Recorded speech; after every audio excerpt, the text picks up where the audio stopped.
সব হারানোই চূড়ান্ত লস হয় না, সে মানুষ হোক কিংবা কোনো জিনিস।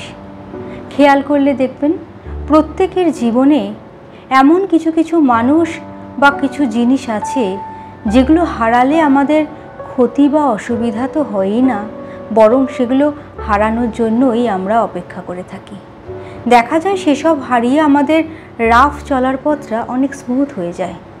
তাই কেউ যদি কারোর জন্য নিজেকে অপরিহার্য মনে করে, তাহলে সে মূর্খের স্বর্গে বাস করছে। জীবনে কোনো মানুষ বা কোনো বস্তুই অপরিহার্য নয়। একটা হারালে অন্য বিকল্প অবশ্যই অপেক্ষায় থাকে। যা কিছু তোমার জন্য ক্ষতিকর তা ইমিডিয়েট সরিয়ে ফেলা প্রয়োজন। কিছু কিছু সময় আমরা যেমন পেয়ে সমৃদ্ধ হই, তেমনি কিছু কিছু মানুষদের হারিয়েও আমরা স্বস্তি পাই।